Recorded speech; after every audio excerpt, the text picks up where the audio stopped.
মাত্র ফেসবুকে ঢুকলাম, ফেসবুকে ঢুকে দু একটা পোস্ট স্ক্রল করে সামনে এগুচ্ছি, হঠাৎ করে আমি থমকে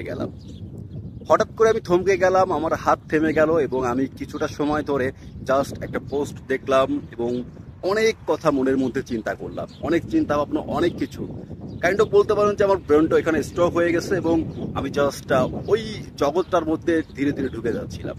তো তারপরে মনে হলো যে আমি কেন একা একা এই জগৎটার মধ্যে যাবো, এই জগৎটায় যাওয়ার যে ফিলিংসটা সেটা আমি কেন আপনাদের সঙ্গে শেয়ার করব না, এটা তো আপনাদের সঙ্গে আমার শেয়ার করা উচিত। তো সের জন্য ক্যামেরাটা অন করলাম এবং আপনাদের সামনে আমার অনুভূতিটা আসলে শেয়ার করার জন্য হাজির হলাম। ভিউয়ার্স, এই মুহূর্তে কথা হবে ইনসাফ মুভি থেকে মোশাররফ করিমের ফার্স্ট লুক নিয়ে, যেটা দেখার পর আমি জাস্ট থমকে গিয়ে ভিডিও করা শুরু করেছি।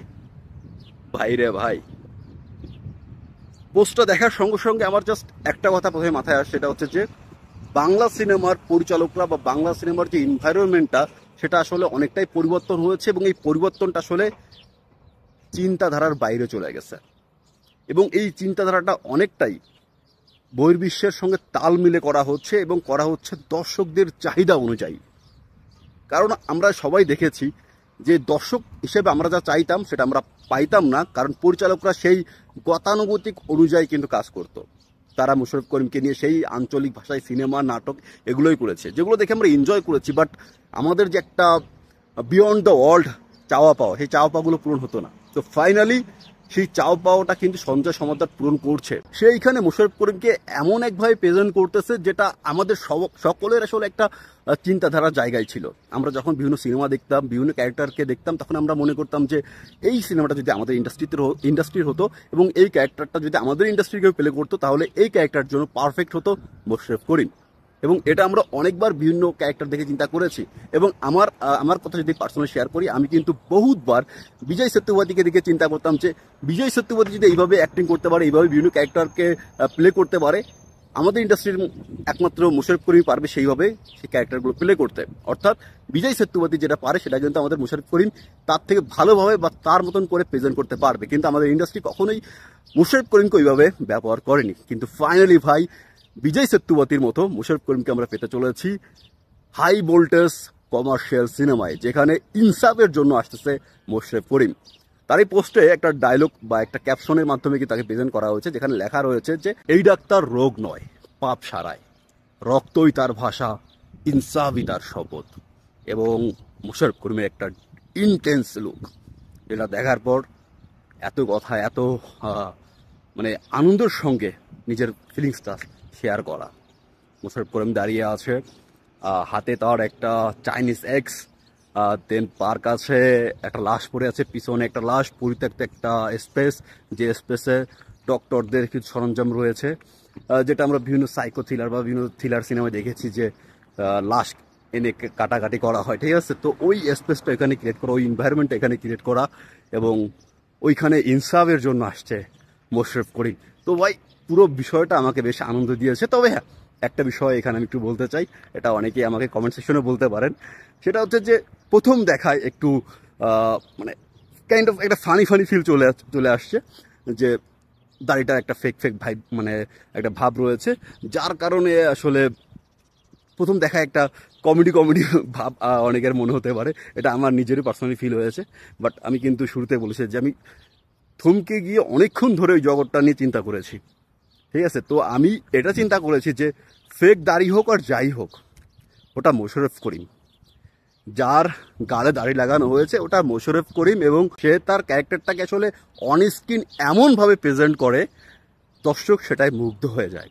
তো আমি সেই মুগ্ধ হওয়ার বিষয়টা চিন্তা করে আমি ফেক দাড়ির উপর অতটা নজর দেইনি। আর ওই ফেক বিষয়টা আসলে অতটা কিন্তু আসলে আমার কাছে মনে হয় যে আমাকে ডিস্ট্রাক্ট করবে না মোশাররফ করিমের ক্যারেক্টার এনজয় করার ক্ষেত্রে। সিনেমার পরিচালক সঞ্জয় সমাদ্দার, সে এর আগেও মোশাররফ করিমের সঙ্গে কাজ করেছে, এর আগেও সে ভালো ভালো কাজ করেছে, এমনকি সে ইতিমধ্যে বড় পর্দায় বড় সুপারস্টারকে নিয়ে কাজ করেছে। আপনারা সবাই জানেন ইতিমধ্যে কিন্তু সঞ্জয় সমাদ্দার ওপার বাংলার সুপারস্টার জিতের সঙ্গে কাজ করেছে। তো বড় স্কেলে কাজ করারও সেই অভিজ্ঞতাটা কিন্তু সঞ্জয় সমাদ্দারের রয়েছে, এবং সে কিন্তু তার গল্পের উপর বেশ ফোকাস করে। তো ইনসাফ একটা পিওর গল্পর সিনেমা হতে চলেছে, যেখানে একটা পিওর ক্যারেক্টার আমরা পেতে চলেছি, এবং এমন একটা ক্যারেক্টার পেতে চলেছে মোশাররফ করিমের মাধ্যমে, যে ক্যারেক্টারটা এর আগে বা যে মোশাররফ করিমকে আমরা এর আগে কখনো সিনেমা পর্দায় দেখিনি। তো একদম আলাদা একটা ফিল পাচ্ছি ভাই। সেই আলাদা ফিলের জায়গা থেকে এত কথা বলা, এত উচ্ছ্বাস আপনাদের সঙ্গে শেয়ার করা, এবং আমি কিন্তু ভাই সিরিয়াসলি অনেক অনেক অনেক এক্সাইটেড বিগ স্ক্রিনে এই ইন্টেন্স মোশাররফ করিমকে দেখার জন্য। যদিও আমার আসলে সৌভাগ্য হবে না বড় পর্দায় মোশাররফ করিমকে দেখার, তবে ওটিটি আছে আমাদের, আমরা পাইরেসির দিকে যাব না, ওটিটি আছে। যখন ওটিটিতে আসবে তখন আমি অবশ্যই দেখব ইনসাফ, শুধুমাত্র মোশাররফ করিমের জন্য। আর এর বাইরে যদি ইনসাফ নিয়ে বলি, আমি ইনসাফের ইতিমধ্যে ইনসাফের যে মেন ক্যারেক্টার আমাদের হিরো শরীফুল রাজের লুক দেখেছি, সেটাও বেশ দারুণ ছিল। এর বাইরে কিন্তু আমরা শুটিং সেট থেকে শরীফুল রাজের একটা স্টিল পিকচার পেয়েছিলাম, যেটা দেখার সঙ্গে সঙ্গে একটা দুর্দান্ত রকমের ভাইলেন্সের ফিল আমরা পেয়েছি। তো আমি যখন ওটা দেখেছিলাম, যেহেতু আমি ভিডিও করি না ওই সময়, তো আপনারা জানেন না, আমার ফিলটা আইছিল এরকমের যে সঞ্জয় সমদ্দার হচ্ছে এমন একজন ডিরেক্টর, সে সবসময় সামাজিক চড়াই উতরাই এবং সমাজের যে ভাইলেন্সের ব্যাপার মানে বিষয়গুলো রয়েছে, সেই বিষয়গুলো নিয়ে কিন্তু সবসময় সে সিনেমা তৈরি করে বা নাটক তৈরি করে, এবং মানুষের ক্ষেত্রে কিন্তু সেটা হয়েছিল। তো এবার সে সেই সামাজিক মানে তার গল্পের মধ্যে যে একটা ভাইলেন্স থাকে, গল্পের ইনডেপথের যে ভাইলেন্স থাকে, সেই ভাইলেন্সের পাশাপাশি সিনেমা পর্দায় আমরা যে ভাইলেন্সটা বুঝি সেই বিষয়টাও কিন্তু আমাদের বোঝাতে চলেছে। অর্থাৎ গল্প এবং সিনেমা দুই ক্ষেত্রেই কিন্তু একটা দুর্দান্ত রকমের টর্চার দর্শক দেখতে চলেছে। আর এর পাশাপাশি শরীফুল রাজ একদম বলতে গেলে নতুন একটা ক্যারেক্টারে আসতেছে, এই ধরনের কাজ সে আগে করে নাই। মোশাররফ করিমের ক্ষেত্রেও এটা নতুন, এবং সঞ্জয় সমুদ্রের ক্ষেত্রেও কিন্তু এটা নতুন। তো পুরো টিমটা কিন্তু একটা এক্সপেরিমেন্টাল কাজ করছে, এবং দর্শক হিসেবেও কিন্তু আমরা একদম নতুন একটা কাজ পেতে চলেছি এই পুরো টিমের কাছ থেকে। এবং একজন দর্শক হিসেবে আমি টিমটাকে সাধুবাদ জানাই যে তারা এই রকমের চিন্তাভাবনা করেছে, ইন্ডাস্ট্রির কথা চিন্তা করেছে, দর্শকদের কথা চিন্তা করেছে। তো সেই জায়গা থেকে দর্শক হিসেবে আমি এক্সাইটেড এই নতুন কাজটা দেখার জন্য। আমি এক্সাইটেড মোশাররফ করিমকে দেখার জন্য এরকমের একটা ইন্টেন্স ফিল্মে। আমি এক্সাইটেড শরীফুল রাজকে দেখার জন্য, এবং আমি এক্সাইটেড সঞ্জয় সমদ্দারের দুর্দান্ত গল্পের পাশাপাশি দুর্দান্ত এই ভাইলেন্সের সিনেমাটা দেখার জন্য। তো ভিউয়ার্স, আমার সাইড থেকে ফুল সাপোর্ট ইনসাফের জন্য, এবং আমি শিওর বলতে পারি ইনসাফ আমাকে বা আমাদেরকে নিরাশ করবে না। বাকিটা তো আসলে সময় বলে দেবে, তবে আমার জায়গা থেকে ফুল সাপোর্ট, আমি পুরোই এক্সাইটেড এখন। আর আপনার কি অবস্থা সেটা আমাকে কমেন্টে জানান, এবং ইনসাফ সহ ঈদে যেহেতু আরও অনেক সিনেমা আসবে, তো সেই সিনেমাগুলোর ব্যাপারে আসলে আপনারা কি জানতে চান বা আপনাদের এক্সাইটমেন্ট কেমন, সেটাও আমাকে কমেন্ট করে জানাতে পারেন। তো সেটা আমাকে দ্রুত কমেন্টে জানান।